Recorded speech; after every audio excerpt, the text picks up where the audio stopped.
Pendeta Gilbert Lumendo. Saya berdoa bagi beliau supaya beliau semakin memberi perhatian terhadap hal-hal yang sifatnya teologis. Karena pada akhirnya jemaat itu tidak berdiri kokoh di dalam dunia ini, mampu membendung serangan-serangan dan tipu muslihat iblis dan setan hanya karena kamu ngajarin mereka tentang bagaimana mengatur keuangan, bagaimana menangani kesepian, bagaimana menangani amarah, bagaimana menenangkan diri dan lain sebagainya.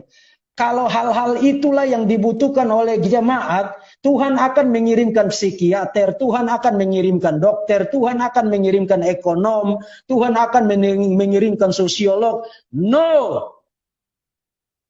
Kebutuhan fundamental orang-orang adalah Savior, juru selamat. Juru selamat dari apa? Juru selamat dari dosa. Kenapa juru selamat dari dosa? Karena tidak ada orang yang bisa menyelamatkan dirinya dari dosa dan kutuk dosa. Dan yang menyelamatkan mereka adalah Allah Tritunggal. Jadi kalau kamu memakai waktumu untuk berkhotbah, 30 tahun kamu jadi pendeta dan 20 tahun kamu berkhotbah tentang kesepian, tentang kekhawatiran, mengelola keuangan, mengurus anak-anak dan lain sebagainya.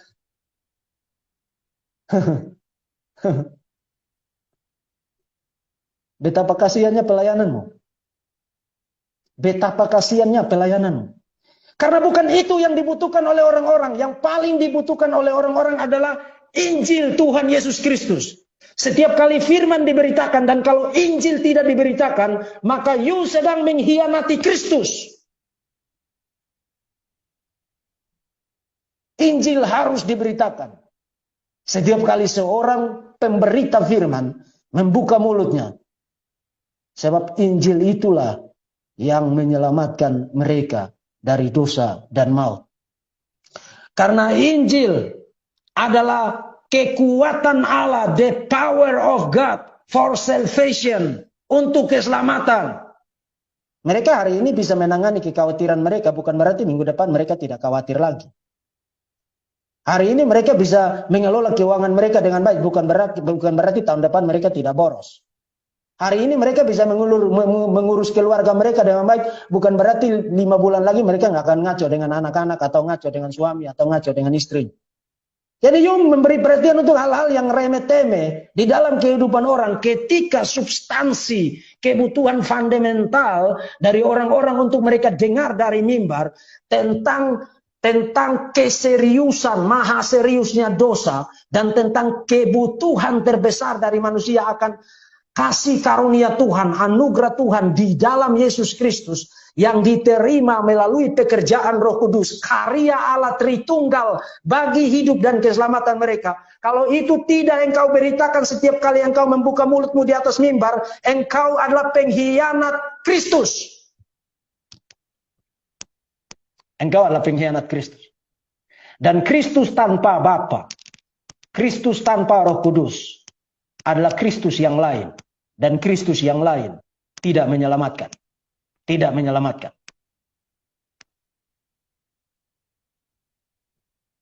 Jadi para hamba Tuhan, mulai sekarang sampaikan khotbah-khotbah yang bersifat pengajaran. Karena tantangan yang dihadapi oleh jemaat-jemaat di luar sana itu sangat masif. Apalagi propaganda-propaganda melalui media-media sosial yang mengajarkan ajaran yang palsu, ajaran-ajaran yang sesat, terutama tipu muslihat dengan tipu muslihat, penipuan demi penipuan, jualan omong kosong dari para apologet muslims dan lain sebagainya. You pikir bagaimana mereka bisa menghadapi itu semua kalau you tidak memperlengkapi mereka dari atas mimbar. Mimbar itu Tuhan percayakan untuk kamu menjaga, melindungi domba-domba. Jangan hanya mau uang mereka, tapi lindungi mereka. Lindungi hidup mereka dari para pengajar sesat. Wahai para gembala, lindungi mereka. Karena untuk mereka lah Kristus telah datang ke dalam dunia dan menyerahkan nyawanya.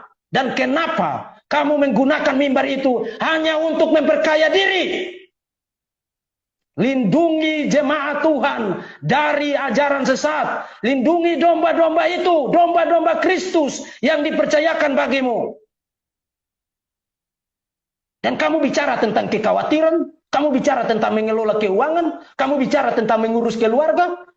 Kalau itu yang dibutuhkan mereka, mereka tidak butuh kamu ada di atas mimbar itu. Wahai para pendeta, sampaikan khotbah-khotbah pengajaran, karena itulah yang dibutuhkan oleh jemaat.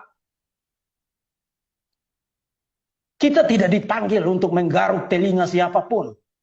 Kita tidak dipanggil untuk menyenangkan hati siapapun. Persetan dengan telinga itu, persetan dengan perasaan itu. Tapi kebenaran harus diberitakan dan mereka harus dilindungi. Saudara-saudara, saya mau kasih satu contoh begini. Saya mau kasih satu contoh begini. Kalau kamu adalah teman saya, yang saya percayakan kamu untuk menjaga anak-anak saya. Kemudian ketika anak-anak saya dirampok, dipukuli, diperkosa, dibawa ke satu tempat di mana mereka dicekoki dengan berbagai macam hal-hal yang jahat. Dan kamu diam saja, sementara kamu sibuk bicara tentang, oh jangan ribut, jangan nakal, pakai baju yang benar, pakai celana yang benar. Orang pertama yang akan saya cari adalah kamu. Kamulah orang pertama yang akan saya cari dan akan saya hajar duluan adalah kamu. Begitu juga dengan Tuhan Yesus. Saudara-saudara, para gembala, para hamba Tuhan, para teolog, para pendeta, para pemberita firman. Jemaat-jemaat itu, ketika sedang dirongrong oleh ajaran sesat, lalu kamu diam saja, dan atas nama relativisme, atas nama postmodernisme, atas nama menjaga perasaan, lalu kamu bilang, oh tidak perlu bilang orang sesat, mari kita singing kumbaya, yang penting kita aman-aman saja.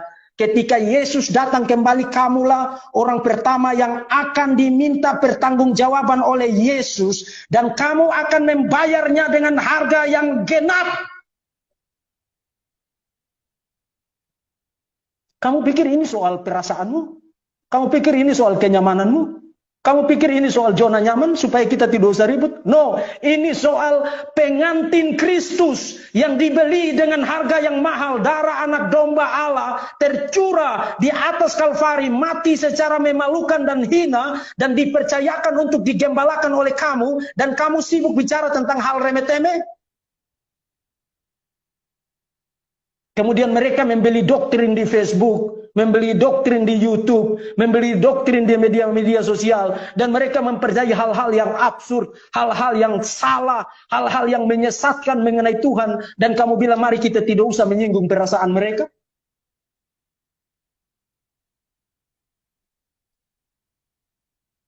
Hari ini berhenti membuang waktu, saudara-saudara yang Kristen, para jemaat yang hari ini mengikuti presentasi ini.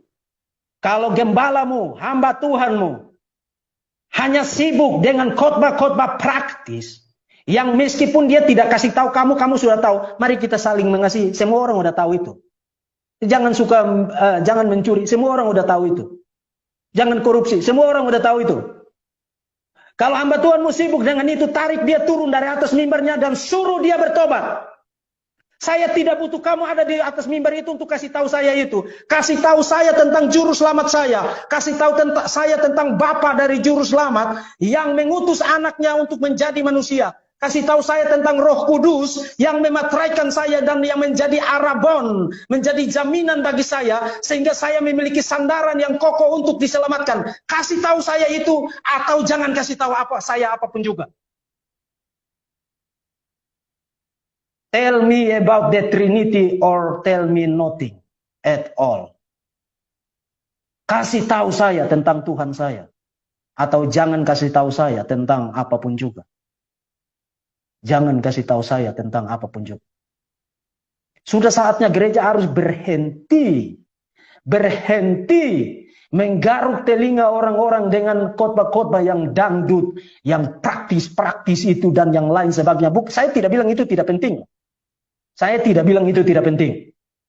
Tapi pengajaran yang sehat adalah sesuatu yang harus menjadi fundamental di dalam khotbah, di dalam pengajaran yang dikemukakan dari atas mimbar.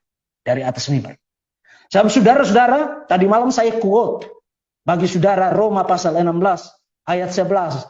Ketika Paulus berkata, yang menimbulkan perpecahan itu bukan ajaran yang sehat.